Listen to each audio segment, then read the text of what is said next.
धम्मो मंगल मुक्किट्ठम अहिंसा संजमो तवो देवा वितम नमंसन्ति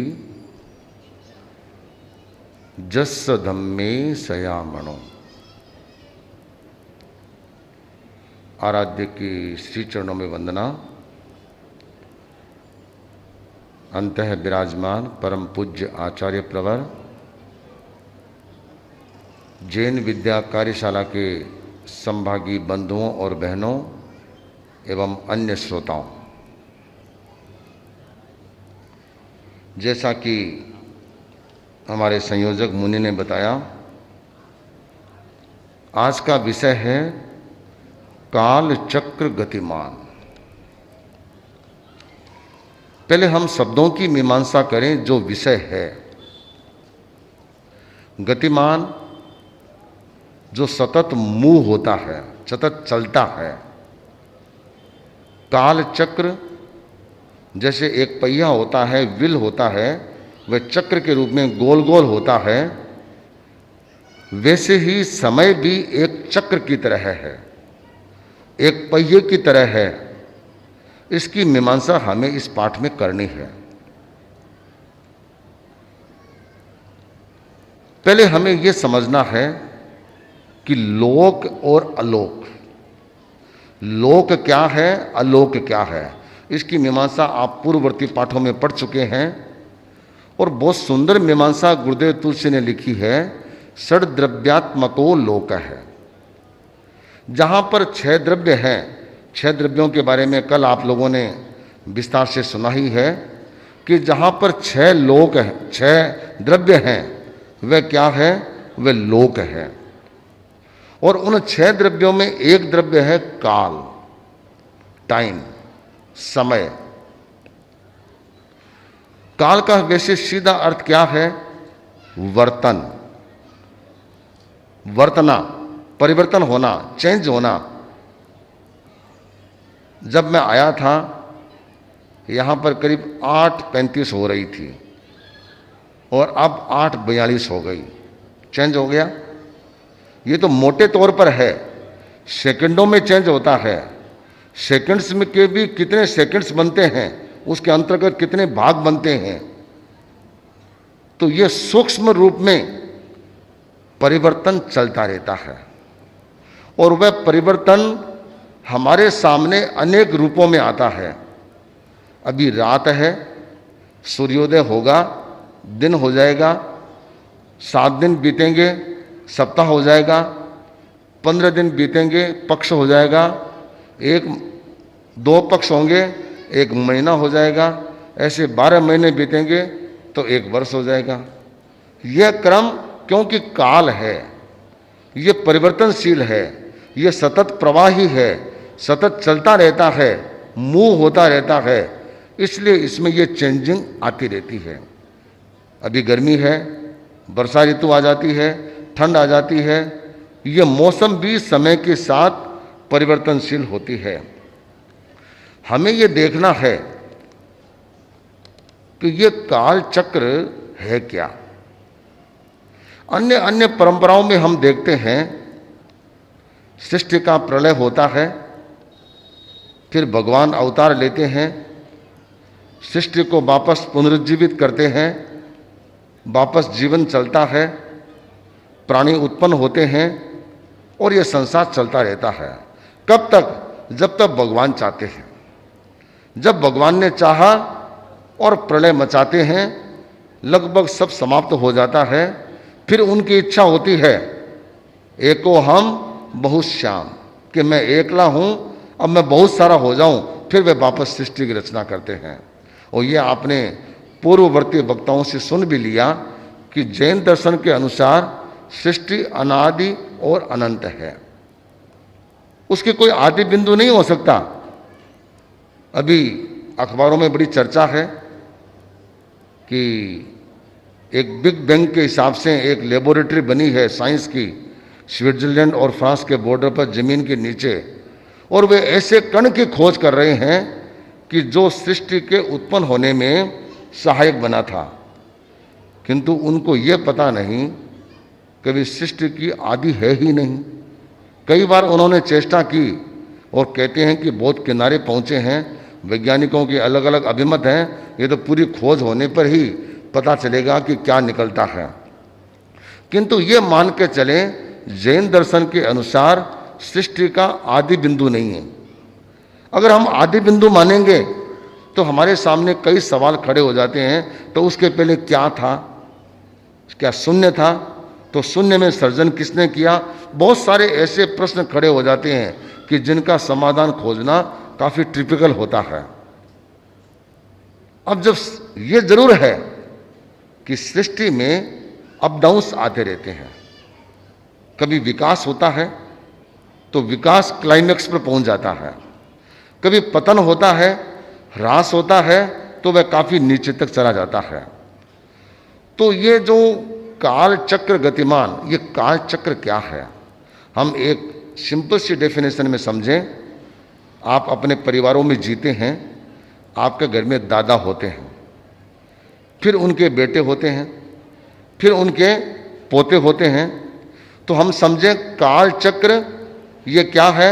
ये दादा का नाम है और इस दादा के दो बेटे हैं। एक का नाम है अवसर्पिणी और दूसरे का नाम है उत्सर्पिणी। समझ गए? दादा का नाम हो गया काल चक्र और उनके दो बेटे अवसर्पिणी और उत्सर्पिणी। संयोग ऐसा कि दोनों बेटों के 6 बेटे हैं, अर्थात उस दादा के 12 पोते हो गए, 6 इसके और 6 इसके, एकदम बराबर। कोई पुराने जमाना रहा होगा जब परिवार नियोजन नहीं था, 6 भी हो गए। तो ये दोनों के 6 बेटे थे। अब उन 6 बेटों का नाम क्या है आप अपने पाठ में देखेंगे। सबसे बड़ा सुषम सुषमा, दूसरा सुषमा, ये क्रम से 6 नाम है। ये 6 ही तो अवसर्पिणी के हैं और 6 ही उत्सर्पिणी के हैं। अब जो काल चक्र, दादा, फिर उसके 2 बेटे और फिर एक एक के 6 बेटे, ये एक काल चक्र का रूप बन गया। अब चक्र शब्द आ गया, अरे कहाँ पहिया है। तो पूरा आजकल आप देखते हैं कि जो बैलगाड़ियाँ चलती है उसमें लकड़ी के कई जगह पहिए होते हैं। आजकल तो टायर आ गए, पता नहीं चलता है, किंतु पुराने ज़माने में लकड़ी के पहिए होते थे, उसमें ऐसी आरियाँ ऐसे निकली भी होती थी। तो उसमें पुराने ज़माने में 12 आरी होती थी, 6 ऊपर और 6 नीचे। तो ये 6 और 6 मिल करके क्या हो गया? पूरा एक चक्र बन गया, एक पहिया बन गया। तो 6 अवसर्पिणी के और 6 उत्सर्पिणी के, टोटल कितने हो गए? 12। ये 12 मिल करके एक पूरा चक्र बन गया। ठीक समझ में आ गया? अब अवसर्पिणी और उत्सर्पिणी, इसमें फर्क क्या पड़ेगा? थोड़ा डिफरेंस आएगा। अवसर्पिणी के सबसे बड़े बेटे का नाम क्या है? सुषम सुषमा। ये क्रम से 6 बेटे बड़े से छोटे तक हैं। और उत्सर्पिणी में क्या हो जाएगा? इसका जो छठा है ये क्या हो जाएगा? पहला हो जाएगा, ये सबसे बड़ा हो जाएगा। और जो इसका सबसे बड़ा बेटा था वह क्या हो जाएगा? सबसे छोटा हो जाएगा। बस इतना सा डिफरेंस पड़ेगा और डिफरेंस नहीं पड़ेगा। तो इस तरह से हम समझें, पहले काल चक्र, फिर उसके 2 रूप अवसर्पिणी और उत्सर्पिणी, फिर एक एक के 6 भेद। अब हम शब्द की मीमांसा करें। काल चक्र स्पष्ट हो गया कि एक चक्र की तरह काल चलता है। अवसर्पिणी, इसमें 2 शब्द है, अव और सर्पिणी। आपने सांप देखा होगा, स्नेक, उसका मुंह और पीछे पूंछ। मोटा हिस्सा कहां होता है? मुंह की तरफ होता है। और क्रम से पूंछ की तरफ जाते हैं तो शरीर उसका पतला होता चला जाता है, छोटा होता चला जाता है। पूंछ आते आते काफी पतला हो जाता है। पीछे से चलेंगे तो पूंछ छोटी होगी और मुंह की तरफ चलेंगे तो क्या होगा? क्रम से बड़ा होता चला जाएगा। अवसर्पिणी का मतलब क्या है? कि मुंह से पूंछ की ओर जाना। समझ गए? अवसर्पिणी का मतलब मुंह से लेकर, मुंह से पूंछ की ओर गति करना। उस सर्पिणी में क्या हो गया? पूंछ से मुंह की ओर गति करना। इससे आप क्या समझेंगे कि अवसर्पिणी के जो ये 6 बेटे हैं, जिनको जैन दर्शन की टेक्निकल लैंग्वेज में, पारिभाषिक शब्दों में किसको क्या कहा जाता है, अर, और मारवाड़ी में बोल देते हैं आरा। अर आरा एक ही बात है, विभाग सब एक ही बात है। तो मुंह से पूंछ की तरफ चलते हैं, अर्थात पहला आरा सबसे बड़ा होगा, दूसरा उससे छोटा, तीसरा उससे छोटा, ऐसे क्रम से 6 आरे चलते हैं। उत्सर्पिणी में पूंछ से मुंह की ओर चलते हैं। इसका मतलब हो गया कि पहला आरा सबसे छोटा होगा, फिर क्रम से सारे आरे बड़े होते चले जाएंगे, क्योंकि मुंह की तरफ हमारी गति हो रही है। इस तरह से क्या फर्क पड़ता है, अवसर्पिणी में पहले आरे से छठे आरे तक चलते हैं। सबसे पहली चीज, एक तो खाने में फर्क पड़ता है, दूसरे में आयुष्य। पहले आरे में जो मनुष्य होते हैं उनका आयुष्य जितना बड़ा है, दूसरे में उससे कम हो जाएगा, तीसरे में उससे कम हो जाएगा। खान पान है, पहले आरे में जितना खाते हैं दूसरे में उससे ज़्यादा, कम नहीं होता है। कम खाना अच्छा माना जाता है, ज़्यादा खाना कोई अच्छा नहीं माना जाता।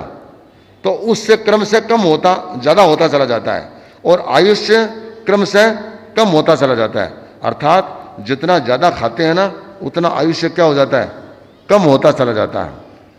इसलिए जैन धर्म में तपस्या को ज़्यादा महत्व देते हैं कि कम से कम ज़्यादा नहीं हो तो जितना है उतना शांति से तो जी लें और स्वस्थता के साथ जी लें, ये सबसे महत्वपूर्ण होता है।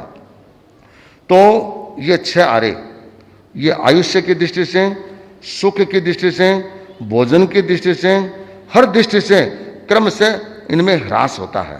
पहले में विकसित है, फिर क्रम से कम होता चला जाता है। और उस सर्पिणी में पहले बहुत थोड़ा होता है और फिर क्रम से हर दृष्टि से विकास होता चला जाता है।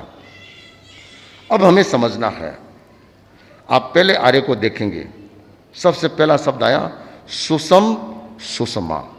सुषम का मतलब सुख, जहां इसका अर्थ आगे दे दिया गया सुख ही सुख, जहां हर दृष्टि से सुख है, आयुष्य की दृष्टि से कोई टेंशन नहीं, एकदम सब तरह से फ्रीनेस, वह क्या हो गया, एकदम सुख ही सुख, कोई दुख का लवलेश भी नहीं है, किंचित मात्र भी दुख नहीं है। और दूसरा आ रहा है सुषमा, सुख है, मतलब सुख ही सुख, केवल सुख ही सुख नहीं है, सुख किंतु उससे थोड़ा कम हो गया। तीसरा आ रहा आता है सुषम दुषमा, सुख और थोड़ा सा दुख, मतलब सुख का अधिकांश हिस्सा सुख में है। यह समझो 95% सुख ही सुख है, खाली 5% में थोड़ा सा दुख होता है। और चौथा आ रहा है दुषम सुषमा, दुख भी है सुख भी है, एक समझे लगभग 50-50% है, कभी 70-80 दुख हो जाता है तो कभी 70-80 सुख भी हो जाता है। मोर और लेस क्या समझे कि दोनों सिमिलर होते हैं, दुख भी रहता है और सुख भी रहता है। पांचवा आ रहा है दुष्म अर्थात दुख। अभी हम किस आर्य में जी रहे हैं, पांचवें में, अवसर्पिणी के 5वें आर्य में जी रहे हैं। यह दुख ही दुख है, लोग फालतू सुख मान लेते हैं, बाकी यहां लगभग दुख का ही रूप है। और सुख कोई महसूस होता है वह क्षणिक होता है, क्षणिक, लंबे टाइम तक वह दुख में ही जीता है। किसी को 2 सुख मिल गया तो तीसरा दुख। आज अगर एक काउंटर खोल दें कि जितने भी परिवार है जसोल में, किसी के भी अगर थोड़ा सा भी दुख हो किसी भी प्रकार का, तो इस काउंटर पर संपर्क करें, तो शायद बहुत थोड़े परिवार बचेंगे, शायद बचेगा नहीं बचेगा, कि जिसके कोई ना कोई प्रॉब्लम और दुख नहीं हो। किसी के पास पैसा है तो बेटा नहीं है, दोनों हैं तो छोरियां बड़ी बड़ी हो गई, उनकी शादी नहीं हो पा रही है, कईयों को कोई प्रॉब्लम है, कईयों को कोई प्रॉब्लम है। अर्थात इतनी प्रॉब्लम्स आएगी कि उनको सुनते सुनते घर गृहस्थी की भी पूरी जानकारी हो जाएगी कि घर गृहस्थी में क्या दुख होता है। अर्थात कितने दुख है कलयुग में जिसकी कोई गिनती नहीं है। तो छठा आ रहा है दुष्म दुष्मा, जहां दुख ही दुख है, केवल दुख, हर क्षण दुख है, सोते जागते बैठते चलते केवल दुख ही दुख चलता है। इस तरह से ये 6 आरों की जो स्थिति है वह क्लियर हुई। अब हम समझें कि इन आरों में जो लोग होते हैं वह कैसे होते हैं। जैसे पहला, दूसरा, इसमें जो मनुष्य होते हैं उन मनुष्यों को क्या कहते हैं? योगलिक। योगलिक, सुबह भी आचार्य ने अपने प्रवचन में योगलिक के संदर्भ में थोड़ा सा जिक्र किया था। तो योगलिक, इसको दूसरी भाषा में हम कह सकते हैं योगलिक युग। तीसरा आ रहा है, यह भी लगभग योगलिक युग है। बस किनारे पर जाते जाते एकदम किनारे पर मनुष्य युग का प्रारंभ होता है, मानव युग का प्रारंभ होता है। और चौथा आर्य में मानव है, किंतु चौथे आर्य को अगर एक शब्द में डिफाइन करें तो ये क्या है? तीर्थंकर काल। जितने भी लगभग तीर्थंकर, खाली 23 तीर्थंकर इसके कौन से आर्य में होते हैं? चौथे आर्य में होते हैं। इसलिए इस काल को हम क्या कहेंगे? तीर्थंकर काल कहेंगे। और चौथा है, इसको अपन जनरल भाषा में क्या बोलते हैं? कलियुग। कभी ये क्या चल रहा है? कलियुग चल रहा है। और छठे आर्य को अगर एक शब्द में कहें तो प्रलय युग, जहां पर हर क्षण प्रलय प्रलय होता है। प्रलय प्रलय, हर चीज का प्रलय है, शुरुआत से लेकर लास्ट तक। तो यह एक प्रलय युग हो गया। अब हम देखते हैं कि योगलिक युग है, इसका क्या स्वरूप है। पहले तो हम शब्द की मीमांसा करें। योगलिक अर्थात जो ट्विंस के रूप में पैदा होते हैं, युगल, जोड़ा, जो ट्विंस जन्मते हैं साथ में, जो ट्विंस के रूप में जन्मते हैं उनको संस्कृत में कहते हैं युगल, जोड़ा। और उनका नाम क्या हो गया? युगल। युगल से भाव योगलिक है, कभी योगलिक हो गया। तो उस काल में, उस अवधि में जो जन्म लेते हैं उनको क्या कहते हैं? योगलिक। और वहां जनसंख्या सीमित है। ऐसा नहीं किसी के कुछ नहीं, किसी के 2 हो गया, किसी के 10 हो गए, किसी के 12 हो गए। और अभी कुछ दिन पहले वर्ल्ड रिकॉर्ड पड़ा था तो शायद 56 का था या 66 का कुछ था। तो होते हैं, किंतु उस जमाने में ये रिकॉर्ड नहीं थे। बस एक जोड़ा, उसके फिर एक ही जोड़ा जन्मता, और वह जोड़ा जन्मा, एक फिक्स टाइम था, इतने टाइम के बाद में माता पिता चले जाते और वह जोड़ा धीमे धीमे बड़ा बहुत जल्दी जवान हो जाता और फिर अपना जीवन बसर करता। अर्थात जनसंख्या सीमित थी, एकदम सीमित। आप समझें सुख क्या है। दुख कहां होता है? कि जहां माल कम है और उसका उपभोग करने वाले ज्यादा होते हैं, वहां क्या होता है? कठिनाई होती है। वहां उस समय में जमीन इतनी थी, फल इतने थे, रहने का इतना अवकाश था कि जगह तो बहुत ज्यादा और आदमी बहुत थोड़े।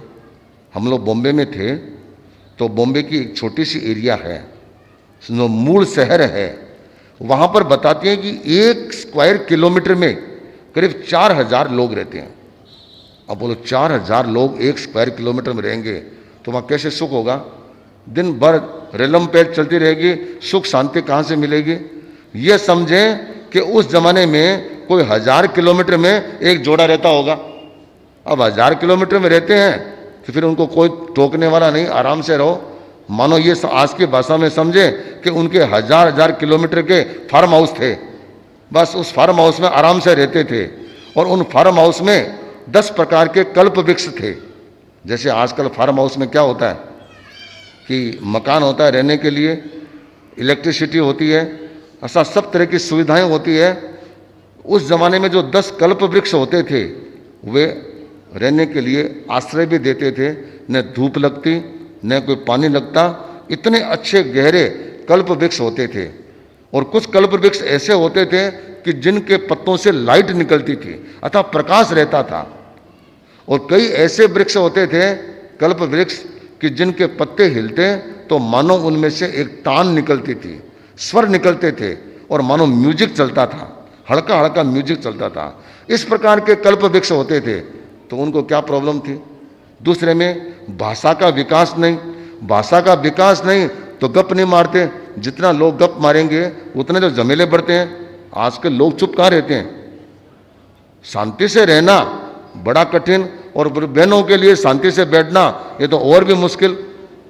आचार्य महाप्रज्ञ जी कई बार फरमाया करते थे कि एक रशिया के एक बहुत बड़े वैज्ञानिक हुए हैं, उनको पूछा गया कि दुनिया का सबसे बड़ा आश्चर्य क्या? तो उन्होंने कहा कि आश्चर्य यह है कि दो औरतें बैठी थी और चुपचाप बैठी थी, यह सबसे बड़ा आश्चर्य है। तो आजकल बात तो लोग कितने करते हैं, किंतु उनके पास शब्द थे ही नहीं, भाषा थी नहीं, बस मामूली से इशारों से काम होते थे। अगर एक युगलिक उनके पास में से गुजर जाता तो कोई हाय हेलो नहीं था, बस वह अपने रास्ते चला, ये अपने रास्ते चला। कोई मीटिंग नहीं थी, कोई बैठक नहीं थी, कोई प्रस्ताव पास नहीं होते थे, सब अपने अपने मर्जी से चलते थे। अर्थात इतना सुख था, इतनी शांति थी और अपने सीमित दायरे में रहते थे। तो पहले आरे में भी ऐसा ही चला। फिर अवसर्पणे का दूसरा आरा सुषमा, इसमें भी वही क्रम चला। तीसरे आरे में भी आए, उसका भी अधिकांश हिस्सा ऐसे ही गुजर गया, ऐसे ही लगभग यौगलिक युग में गुजर गया। अधिकांश हिस्सा गुजर जाने के बाद कुछ कठिनाइयां सामने उपस्थित हुई। क्या हुई कि 10 वृक्ष हैं, उसमें फल 100 हैं और खाने वाले 105 हो गए। क्यों हुए कि धीमे धीमे काल के प्रभाव से क्या हुआ कि फल धीमे धीमे कम हो गए, कुछ वृक्ष सूखने लग गए। अब क्या हुआ, खाने वाले कुछ ज़्यादा हो गए और फल कम हो गए, कठिनाई उपस्थित हो गई। अब थोड़ा सा उनके आपस में झगड़ा होने लगा। वे भी आपस में बड़े शर्मिंदा होते हैं कि आज तक हम बोलते नहीं थे और अब हल्का हल्का झगड़ा करने लग गए, ये तो अच्छी बात नहीं है। थोड़ा थोड़ा आपस में थोड़ी प्रॉब्लम क्रिएट होने लगी। उस समय में कहती हैं कि एक यौगलिक चल रहा था और एक सफेद हाथी 4 दांत वाला, उसने उस यौगलिक को देखा और उसको पूर्व जन्म की स्मृति आई और सोचा ये तो मेरे पूर्व जन्म में मेरा संबंधी रहा है। स्नेहवश, रागवश, मोहवश, प्रेमवश उसने क्या किया, उन दोनों युगलों को अपनी सूंड से उठाया और अपनी पीठ पर बैठा लिया। यह उस जमाने की सबसे विरल घटना थी। नहीं तो पशु अपने रास्ते चलते थे, यौगलिक अपने रास्ते चलते थे। यह पहला मौका मिला कि किसी यौगलिक को अपने कंधे पर बैठा दिया। सफेद हाथी था और उस पर उनको बैठे देखा तो यौगलिकों ने क्या सोचा, ये तो कोई फरिश्ता आया है, ये तो कोई भगवान है। बस उनको ही अपना नेता मान लिया। कोई विधिवत चुनाव नहीं हुआ, उनका कोई अभिषेक नहीं हुआ, बस उनको मुखिया मान लिया। और वह हाथी उनको लेकर के घूमता, कभी उतर जाते फिर वापस चढ़ जाते, ये सिलसिला चलता रहता था। वह हाथी सफ़ेद था तो इस पर चढ़ने वालों को एक जैन दर्शन में उनका बाद में नामकरण हो गया विमल वाहन। अतः जो विमल वाहन, जो एकदम शुद्ध एकदम सफ़ेद जग हाथी थे, उन पर चढ़ने, उन पर सवारी करने वाले, इसलिए उनका नाम दे दिया गया विमल वाहन। और बाद में उनका नामकरण हुआ कुलकर। कुलकर उन्होंने उस समय में यौगलिकों की जो समस्या थी, उनको भी जाति स्मरण ज्ञान हो गया था, तो उन्होंने भी सोचा कि इनका समाधान खोजना चाहिए। तो वे थोड़ा बहुत समाधान खोजते और जो ज़्यादा गड़बड़ करता, 2-3 बार गड़बड़ कर देता, तो उनको एक दंड देते थे। उस दंड का क्या नाम था, हाकार। उसका नाम है हाकार विधि। तो उसको क्या कहते, हाँ तुमने ऐसा काम किया, बस इतना सा कहते, वह तो सोचता बस मेरे ऊपर तो 100 घड़ा पानी पड़ गया, मैंने तो पता नहीं कितना बड़ा अपराध कर दिया। और उसको इतना अपराध बोध होता, इतना गिल्टीनेस अनुभव होता कि वह कई दिन तक तो पूरा खाना भी नहीं खाता। सोचा मेरे से तो बहुत बड़ा काम, गलती हो गई, और वह दोबारा गलती नहीं करता। बस इस दंड से वह विमल वाहन अपना काम चलाने लगा और धीमे धीमे लॉ एंड ऑर्डर की सिचुएशन ठीक चलने लग गई। भाई 2-3 कुलकर तक ये चला। अब क्या हुआ, हाकार दंड पाने वाले भी दुनिया भर के हो गए। अब एक दंड पाने वाले दुनिया भर के हो जाते हैं ना, तो उनका भी एक ग्रुप बन जाता है। अब हाकार दंड देते गए, उन पर कोई असर ही नहीं होता। तो फिर आने वाले यौगलिकों ने क्या किया, एक नया दंड विकसित किया, माकार। तुमने ऐसा किया, ऐसा काम मत करना, बस मत करना ये कहा, माकार, अतः मत करो, ये काम नहीं करना, ये कहते ही बस उन पर जबरदस्त असर होता और वे एकदम सही रास्ते पर चलते। धीमे धीमे ये दंड विधि भी निष्प्रभावी हो गई। तो छठे कुलकर तक आते आते एक नई विधि विकसित की, उसका नाम था धिक्कार। धिक्कार है तेरे को, तुमने ऐसा काम किया।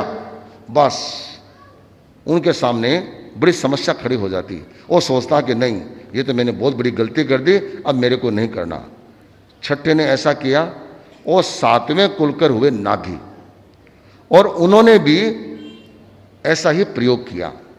नाभि के समय यह समस्या बहुत तेजी से बढ़ने लगी। इस तरह से बढ़ने लगी कि चाहिए फल 100 और मिलते हैं 50। अब आए दिन झगड़े होने लग गए और नाभि का अधिकांश समय इन झगड़ों के बीच में निकलता। वह इतना दुखी हो गया। उस जमाने में जो जोगलिक थे वे तो सोचते थे कि हमारा जमाना तो कोई घोर कलिकाल आ गया। उस जमाने में उनके लिए वह घोर कलिकाल का समय था, किंतु था वह तो इतने दुखी हो गए कि मैं इससे छुटकारा कैसे पाऊं। यह क्रम चला, यह एक ऐतिहासिक क्रम इसका बताया गया। अब क्या हुआ कि समय के साथ यह मान के चलें कि जो कुलकर हैं, पहले विमल वाहन हुए और इनके सारे नाम दिए हैं, और अंतिम कुलकर नाभि हुए। कई के ग्रंथों में 14 कुलकर का भी वर्णन आता है और अन्य अन्य ग्रंथों में भी अलग अलग वर्णन आते हैं। अब क्या होता है कि नाभि के घर, क्योंकि नाभि कुलकर, उनके साथ जो सहजात कन्या थी वह थी मरुदेवा। और ये भी आप जानते हैं कि यौगलिक युग में साथ में जन्म लेते, साथ में बढ़ते, और वही आगे जाकर के और पति पत्नी के रूप में कन्वर्ट हो जाते। उस जमाने की यही सामाजिक व्यवस्था थी। और उनसे जो युगल उत्पन्न होता, उसके कुछ समय के बाद वे मर जाते और वह युगल कुछ ही समय में जवान बन जाते। तो ये क्रम चलता रहता। अब मरुदेवा और नाभि, इनसे ऋषभ देव का जन्म हुआ, राजकुमार ऋषभ का। जब ऋषभ का जन्म हुआ, उससे पूर्व जब ये गर्भ में आए तो मरुदेवा को 14 महास्वप्न आए। अब उनके पास भाषा का जितना विकास था नहीं, उन्होंने अपने इशारों से समझाया कि ऐसा ऐसा ऐसा मेरे को दिखा। नाभि ने कहा कि तुमने जो ये बात बताई, ये बात बताने से मेरे को बहुत खुशी हो रही, और लगता है कि ये जो बच्चा हमारे घर पर आएगा, लगता है कि ये अपनी समस्या का समाधान करेगा। भाई ऋषभ का जन्म हुआ, ऋषभ बड़े हुए, और उस जमाने में तो यौगलिक जो होते थे वे थोड़े समय में जवान हो जाते, किंतु ऋषभ तो एक मनुष्य के रूप में उत्पन्न हुए थे, ये बड़े हुए। अब यौगलिक जो इनके उम्र के थे ऋषभ के, वे ऋषभ को घेर करके बैठ जाते कि ऋषभ तुम हमारे लिए कुछ न कुछ करो, हमारी कितनी समस्याएं हैं। तो कहा कि तुम एक काम करो, पिताजी हैं नाभि कुलकर, उनके पास जाओ। कि उनके पास तो 20-30 बार चले गए, किंतु कोई समाधान नहीं मिल रहा है, तुम कोई उपाय करो। कि देखो अब ये कुलकर व्यवस्था से काम चलने वाला नहीं है, तो भी क्या करना होगा, अब तो राजा बनना पड़ेगा। राजा बन करके इस समस्या का समाधान खोजा जा सकता है। तो कहा कि ऐसे करो, तुम ही राजा बन जाओ। कि ऐसे मैं नहीं बनूंगा, तुम पिताजी के पास जाओ, उनको कहो कि अब कुलकर बनने से काम नहीं चलेगा, अब आप राजा बनो, तब इसका समाधान होगा। ये सारे 200-500,000 जितने भी यौगलिक थे, सारे के सारे एक साथ गए। जो ही उनको दूर से आते देखा और नाभि का पसीना छूटने लग गया। सोचा रही आगे आज तो बहुत बड़ी संख्या में आए हैं, पता नहीं क्या झमेला हो गया और कैसे सलटना पड़ेगा। बड़े दुखी हो गए आए। तो कहा कि हम तो दिन दिन दुखी हो रहे हैं। अरे तुम क्या दुखी हो रहे हो, तुमसे ज़्यादा दुखी तो मैं हूं, हर दिन दिन रात मेरा इस टेंशन में बीतता है। तो कहा कि आप एक काम करो, अब कुलकर बनने से काम नहीं चलेगा, अब आप राजा बनो। सोचा रहे ये क्या झमेला आ गया, कुलकर बनने में बहुत झमेले हैं, तो राजा बनने से क्या होगा। तो ये राजा की बात कहाँ से आई कि हमने ऋषभ राजकुमार को बोला, उन्होंने कहा कि कुलकर बनने से काम नहीं चलेगा, अब राजा बनने से काम चलेगा। इसने कहा कि ऐसे करो, और मन में था कि ये कोई न कोई नक्षत्री है, ये समाधान कर सकता है। ऐसे करो, आज के बाद तुम्हारे सामने कोई भी समस्या आए अब ऋषभ के पास जाओ और उसी को तुम राजा बना लो और उसी को तुम कर लो, मेरा पिंड छुड़ाओ। ऐसा कहकर के वहां से उठे और जंगल में चले गए। ऋषभ के पास आए, कहा कि उन्होंने कह दिया कि राजा उसी को बनाओ, अब मेरे पास नहीं आना। कहते ठीक है, पिताजी ने कह दिया तो अब समाधान करेंगे। तो कहा कि अब तुम राजा बन रहे हो तो कुछ ना कुछ तो करें। सोचा इनको राजा बनाते कुछ ना कुछ तो करना चाहिए। तो अपने ढंग से कुछ जानते तो थे नहीं। किसी ने फूल तोड़ के लाए और दोने में पत्ते के दोने बनाए, उसमें पानी लेकर के आए, ऋषभ को एक ऊंचे शिलापट पर बैठा दिया और पानी को उनके पैरों में गिराया। अर्थात इस अवसर पीने में जो अभिषेक हुआ वह मस्तकाभिषेक नहीं हुआ। सबसे पहला अभिषेक कहाँ हुआ? पादाभिषेक। नहीं तो जनरली किसी का अभिषेक होता है तो मस्तक पर पानी गिराते हैं, किंतु वह पादाभिषेक हुआ। देवलोक में बैठे हुए इंद्र ने जब ये सीन देखा बड़े खुश हुए। सोच रहा देखो अनपढ़ है, कुछ जानते नहीं है, किंतु इन्होंने अपने ढंग से ये कितना विनय किया है। इंद्र आए और उनकी प्रशंसा की और कहा कि देखो तुम लोग बड़े विनयशील हो और इतना अच्छा अभिषेक किया है, मैं खुश होकर के और यहाँ पर एक नगर बसा रहा हूँ और इस नगर में ये ऋषभ राजा रहेंगे और तुम लोग इनकी प्रजा के रूप में रहना। तुम लोगों ने विनय बहुत किया है, इसलिए इस नगरी का नाम रहेगा विनीता नगरी। विनीता नगरी। और यही विनीता नगरी कुछ समय के बाद इसका नाम हो गया अयोध्या। इसी का नाम कन्वर्ट होकर के अयोध्या पड़ा। तो ये विनीता नगरी सबसे पहले इंद्र ने ऋषभ के लिए वहां पर बसाई। अब लोगों को मकानों में रहने की आदत नहीं, क्योंकि जंगलों में रहने वाले मकान के अंदर घुसते हैं तो उनको दिल कांपते हैं। सोचा पता नहीं ये कहाँ क्या किस तरह से है, गिर गया और कुछ नुकसान हो गया, जी नहीं लगता था। किंतु धीमे धीमे धीमे धीमे उनका क्रम चला। इस तरह से ये योगलिक अंत, योगलिक युग था, वह क्रम से अंत होता चला गया। और ऋषभ जब मानव युग प्रारंभ हुआ तो ऋषभ पहले राजा बने। इसका मतलब यह नहीं कि सारे के सारे मानव हो गए। उस समय में भी बहुत बड़ी संख्या में योगलिक थे, योगलिक भी थे और धीमे धीमे मानव भी होने लग गए। अब हमारे दिमाग में एक प्रश्न उठता है कि योगलिक में और मनुष्य में क्या डिफरेंस है, क्या अंतर है? वैसे दोनों ही मनुष्य है, फिर भी कुछ ना कुछ अंतर तो होता ही है। तो योगलिक मनुष्य होते हैं, एक मानव होते हैं, इनमें क्या डिफरेंस है आप अपने पाठ को देखेंगे। सबसे पहला पॉइंट, योगलिक में स्त्री पुरुष का एक साथ जन्म एक साथ मृत्यु। जो युगल पैदा होता, ट्विंस पैदा होते, वे एक साथ उत्पन्न होते और जब मरते तो एक साथ मरते। यह योगलिक युग की खास बात थी। और मानव युग में सामान्य तौर पर अलग अलग जन्मते हैं और अलग अलग मरते हैं। ये दोनों में मेजर डिफरेंस है। दूसरी बात कि योगलिक युग में जो संबंध होते थे वे 4 प्रकार के होते थे। कौन कौन सा? पहले भाई बहन, दूसरा संबंध होता पति पत्नी, तीसरा संबंध होता माता पिता और चौथा संबंध होता पुत्र पुत्री। बस इस 4 के सिवाय 5वां कोई संबंध नहीं था। और आजकल तो दुनिया भर के संबंध होते हैं, बेवाई बेवाणसा पता नहीं कितने होते हैं, और मासी बुआ पता नहीं कितने कितने रिलेशन होते हैं, बहुत सारे चाचा ताऊ कितने होते हैं, बहुत सारे संबंध होते हैं। किंतु योगलिक युग में केवल 4 ही संबंध होते थे। उसके बाद तीसरा पॉइंट आप देखेंगे, योगलिक युग में कोई समाज नहीं था, कोई संगठन नहीं था, कोई सोसाइटी नहीं थी, कोई सोसाइटी नहीं, कोई तेरापंथी सभा नहीं थी उस समय में, बस सब इंडिपेंडेंट थे। तो वहां पर समाज नहीं था। वर्तमान में मानव युग आया, समाज बना, संगठन बना। चौथा पॉइंट है राजा प्रजा। न राजा था न कोई प्रजा थी, बस सारे एक जैसे थे। सभी राजा समझ लो या सभी को प्रजा समझ लो। आजकल राजा भी होता है, प्रजा भी होता है। डेमोक्रेसी में अलग सिस्टम होता है, राजा में अलग सिस्टम होता है। तो इसमें राजा और प्रजा का सिद्धांत चलता है। उस जमाने योगलिक युग में न तो कोई घर था और न कोई गांव बसा हुआ था, शहर बसा हुआ था। किंतु मानव युग में गांव भी बसे, शहर भी बसे और घर भी बने।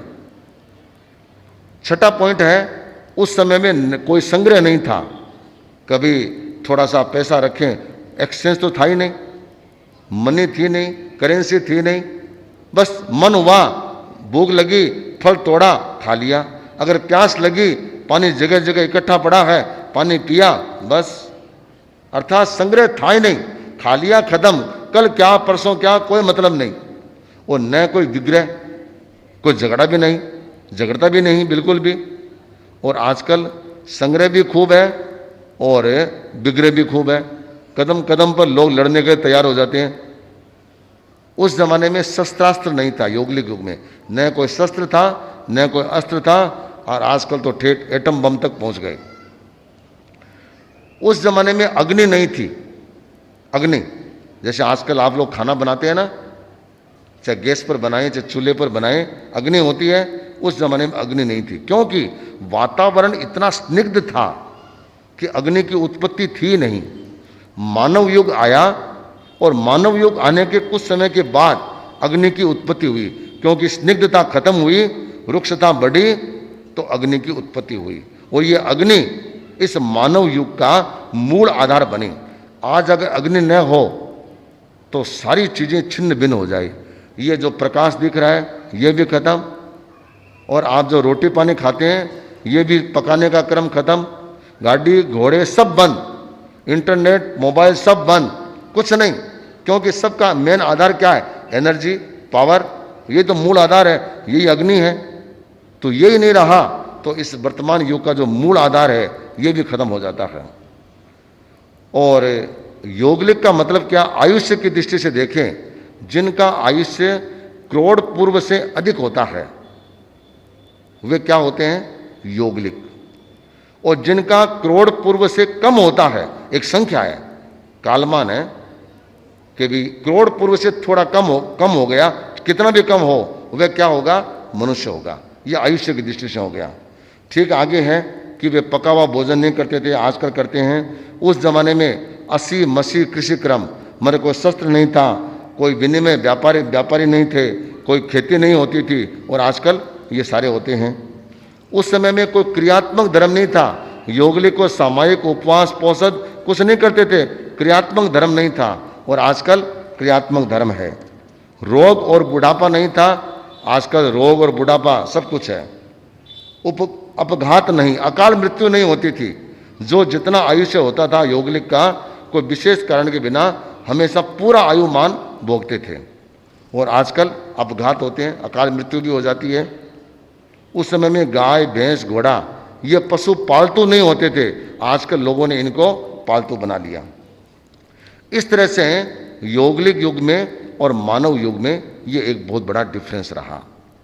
अब ऋषभदेव भगवान का युग आया, उन्होंने एक नारा दिया, जैसे भारत सरकार का नारा क्या है, सब जगह देखते हैं क्या है? सत्यमेव, सब जगह लिखा हुआ था ना।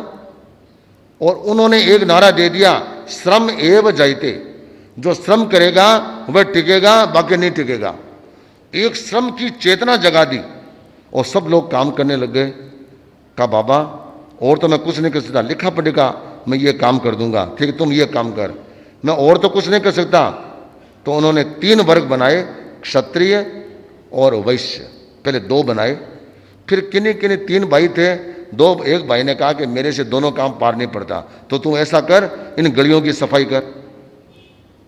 तो वे बाद पर तीनों में कोई फर्क नहीं था, वह अपना सफाई करता, वह व्यापारी का काम करता, वह सिक्योरिटी का काम करता, और तीनों साथ में खाना खाते थे।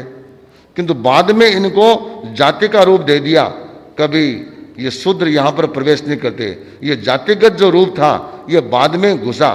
पहले तो ये था कि जिसका जो काम है बस वही उसका रूप है, किंतु रहते साथ में उनके कोई डिफरेंस नहीं होता था। इस तरह से 3 वर्ण ऋषभदेव भगवान ने बनाए। ये जो घर बनाना, ये सारे मानव युग के जो बातें दिखती है ये ऋषभ ने की। और उसके बाद 83 लाख पूर्व तक उन्होंने समाज धर्म की प्रोपणा की, राजा के रूप में, सम्राट के रूप में उन्होंने काम किया। उनका जीवन का क्रम बहुत विस्तृत है। फिर उन्होंने साधुत्व अंगीकार किया और लंबे समय तक उनको भोजन नहीं मिला। अक्षय तृतीया की घटना के साथ आप जानते हैं। और उनके साथ काफ़ी लोग दीक्षित हुए, किंतु वे उनके साथ इतने भूखे नहीं रह सके, छिन्न भिन्न हो गए। किंतु बाद में धीमे धीमे उन्होंने तीर्थ की स्थापना की। और इस अवसरेपणे में सबसे पहले अगर कोई केवल ज्ञानी बने हैं तो कौन बने? ऋषभदेव भगवान बने। किंतु मोक्ष जाने वाले सबसे पहले कौन बने? ऋषभदेव भगवान की माता मरुदेवा, ये मोक्ष जाने वाले सबसे बने। पहले भिक्षुक कौन बने? भिक्षा लेने वाले ऋषभदेव भगवान बने। अर्थात दान धर्म दया धर्म, ये धर्म का जो सबसे पहला उपदेश दिया इस अवसरपने काल में, वह किसने दिया? ऋषभ ने दिया। और फिर उन्होंने चतुर्विध धर्म संघ की स्थापना की, प्रवचन किए, लाखों लाखों लोग धार्मिक बने, क्रियात्मक धर्म का रूप भी चला। और उनके सबसे बड़े पुत्र भरत ये सबसे पहले चक्रवर्ती बने। इस तरह से ये तीजे आर्य का क्रम चला। तो तीसरे आर्य के अंत में ऋषभदेव भगवान हुए, उनका निर्वाण हुआ। और उसके कुछ ही समय में, थोड़े से समय के बाद ये तीसरा आरा खत्म हो गया और फिर चौथा आरा आया। चौथे आर्य का मतलब तीर्थंकर काल। अवशिष्ट अजितनाथ भगवान से लेकर भगवान महावीर तक के 23 तीर्थंकर ये किस काल में हुए? चौथे आर्य में हुए। और ताज्जुब करेंगे, भगवान ऋषभ का जो शासन काल था, आधा चौथा आरा बीत गया, तब तक ऋषभदेव भगवान का बीता चला आरा। बाकी जो आधा चौथा आरा है उसमें ये सारे के सारे 23 तीर्थंकर हुए हैं। और अंतिम तीर्थंकर जो 5वां आरा लगने से कुछ समय पहले जिनका निर्वाण हुआ, वे भगवान महावीर थे। फिर 5वां आरा, अभी जो कलियुग चल रहा है, ये हमारे सामने है। और कलियुग की जब समाप्ति आती है तब प्रलय युग आता है। सब कुछ डटन पटन हो जाता है, समुद्र काफ़ी दूर तक पहुंच जाता है, ज़मीन थोड़ी हो जाती है, नदियां दलदल हो जाती है, बहुत थोड़ी संख्या में लोग रहते हैं और वे दुख भोगते हुए रहते हैं। इस तरह से ये 6 आरों का क्रम चलता है। फिर वापस उत्सर्पणे काल आता है। तो ये जो छठा आरा हुआ, सेम वैसा का वैसा उसका पहला आरा होता है। इधर का अपना अवसर्पणे का 5वां आरा होता है, तब उत्सर्पणे का कौन सा आरा होगा? दूसरा। यहां का जब चौथा आरा होता है अवसर्पणे का, तो उस सर्पणे में कौन सा आरा होगा? कौन सा होगा? तीसरा। यहां जब 24वें तीर्थंकर होते हैं तो उस सर्पणी में उसी आयुमान के, उसी रूप के पहले तीर्थंकर होंगे। तो तीसरे आरे में 23 तीर्थंकर हो जाएंगे। फिर चौथा आरा लगेगा तो 24वें तीर्थंकर होंगे। और उसके बाद वापस योगलिक युग, धीमे धीमे मानव युग खत्म होता चला जाएगा और योगलिक युग शुरू हो जाएगा। तो चौथा आरा है ये यहाँ के तीसरे आरे की तरह हो जाएगा। और इधर का दूसरा आरा, उधर 5वां आरा, इधर का पहला आरा, उधर का छठा आरा। इस तरह से अवसर्पिणी और उत्सर्पिणी ये रूप हमारे सामने चलते हैं, अवसर्पिणी और उत्सर्पिणी। तो अवसर्पिणी के 6 भाग हो गए और उत्सर्पिणी के ये 6 भाग हो गए। इस तरह से ये 12 अर्थ दोनों के मिलाकर के हो जाते हैं। इस तरह से ये काल चक्र का रूप हमारे सामने आता है। अब हमें ये देखना है कि वर्तमान में जो 4 वर्ण आते हैं, और पहली बात हम ये समझे, तीर्थंकर काल जो है, क्या तीर्थंकरों में कोई फर्क पड़ता है? तीर्थंकरों का उपदेश एक समान होता है। ऋषभदेव भगवान ने जिस अहिंसा की प्रोरूपणा की, तो भगवान महावीर ने भी वैसी की। खाली चर्या में के नियमों में थोड़ा डिफरेंस आता है, बाकी कोई फर्क नहीं पड़ता। भगवान ऋषभ ने 5 महाव्रत रूप धर्म का उपदेश दिया। और बाद में जो 22 तीर्थंकर हुए, उन्होंने चातुर्याम का प्रवर्तन किया। अतः 5 महाव्रत नहीं, 4 याम, 4 व्रत उन्होंने बताए साधु के लिए। इसका मतलब यह नहीं कि 5वां नियम नहीं था, वे 5 महाव्रत इन 4 में समाविष्ट हो गए। और बाद में भगवान महावीर ने वापस उसको 5 के रूप में कर दिया। अर्थात मूल नियमों में कोई फर्क नहीं था, किंतु उन्होंने 4 याम का कर दिया, इन्होंने 5 महाव्रत के रूप में कर दिया। अब ये उस समय की स्थितियों में, उस समय के काल में एक बहुत बड़ा फर्क आता है। और क्रम से समय आयुमान कम होता चला जाता है। बीच के जो 22 तीर्थंकरों के मुनि होते हैं, ये बड़े ऋजु प्राज्ञ होते हैं, बड़े ऋजु प्राज्ञ, बड़े सरल होते हैं। और पहले तीर्थंकर के जो साधु होते हैं सरल तो होते हैं, किंतु बुद्धि का विकास थोड़ा कम होता है। 24वें तीर्थंकर के संत होते, जो काल होता है वह वक्र जड़ होता है कि थोड़े से तेज तरार होते हैं, घुमावदार होते हैं, जलेबी की तरह होते हैं, किंतु उनके लिए नियमों को थोड़ा खोल करके उनको देना पड़ता है। तो बहुत सारी बातें हैं कि कौन से बीच के तीर्थंकरों के समय पालने की होती है और कौन से अंतिम तीर्थंकर के समय होती है, उसकी अगर मैं चर्चा करूं तो एक सब्जेक्ट पूरा का पूरा वह हो जाए कि क्या क्या डिफरेंस रहता था। और 5वें आर्य में भी तीर्थंकर तो नहीं होते किंतु शुद्ध साधु होते हैं कि उन तीर्थंकरों ने जो उपदेश दिया, वर्तमान में हम भगवान महावीर के शासन काल में चल रहे हैं, भगवान महावीर के, और इस शासन काल में उनका जो उपदेश है, उनके उपदेशों के आधार पर हम अपनी चर्या का पालन करते हैं, साधु साध्वियाँ अपनी चर्या का पालन करते हैं, और श्रावक श्राविका उन्होंने जो श्रावकों के लिए आचार संहिता दी, कोड ऑफ कंडक्ट दिया, उसके आधार पर श्रावकत्व का परिपालन करते हैं। तो वर्तमान में भी शुद्ध साधुत्व के रूप में क्रम चलता रहता है। जो उनके नियमों का, उनके उपदेशों का, उनके सिद्धांतों का परिपालन परिपूर्ण रूप से करता है, वे शुद्ध साधु होते हैं। तो 5वें अर्घ में ऐसा चलता है, और 6ठे अर्घ में इतना प्रलय का क्रम चलता है कि न तो क्रियात्मक धर्म है और न उनका कोई व्यवस्थित जीवन होता है।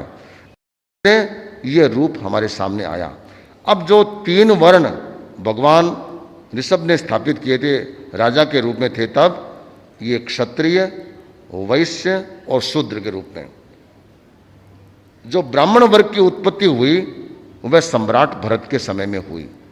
कि जब सम्राट भरत को लगा कि साधु साध्वियाँ जब नहीं होते हैं तो यह उपदेश, शिक्षा, धर्म करने का काम कुछ लोग कर सके, तो उन्होंने कुछ लोगों को तैयार किया, उन्होंने पूर्ण ब्रह्मचर्यवत स्वीकार किया, और जब साधु साध्वियाँ नहीं होते तो वहाँ पर वे उपदेश देते।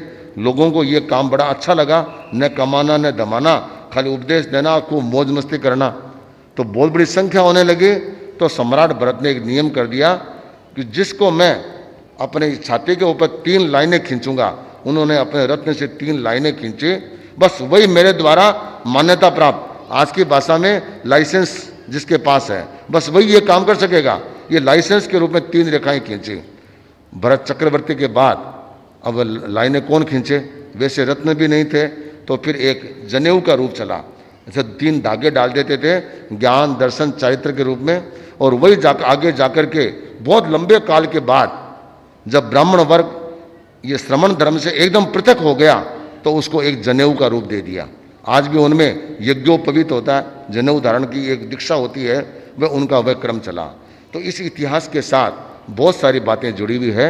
अब हम इस पूरे पाठ का समाहार करते हैं। का जो विषय है काल चक्र गतिमान, काल समय जो वर्तता है, परिवर्तन होता है, और ये चक्र के रूप में है, पूरा चक्र है। इसकी 12 पत्तियां लगी हुई है, 6 ऊपर 6 नीचे। एक दूसरी भाषा में हम समझें, काल चक्र दादा का नाम है, उसके 2 बेटे हैं। कौन कौन से? अवसर्पिणी, उत्सर्पिणी। अवसर्पिणी मुंह से पूंछ की ओर क्रम से घटती चली जाती है, उत्सर्पिणी पूंछ से मुंह की ओर क्रम से हर दृष्टि से हायमान होती है, ह्रासमान होती है, और उनके 6 के 6 अर हैं। इस तरह से ये अवसर्पिणी, उत्सर्पिणी का होता है। पहले 3 अर लगभग यौगलिक युग होते हैं, तीसरे अर के अंत में मानव युग का प्रारंभ होता है, चौथा अर तीर्थंकर काल होता है, 5वां अर कलयुग होता है, और 6ठा अर प्रलय युग होता है, और उस सर्पण में उसके उल्टा हो जाता है। इस तरह से आज हमने इस पाठ के माध्यम से इस काल चक्र गतिमान के बारे में समझा।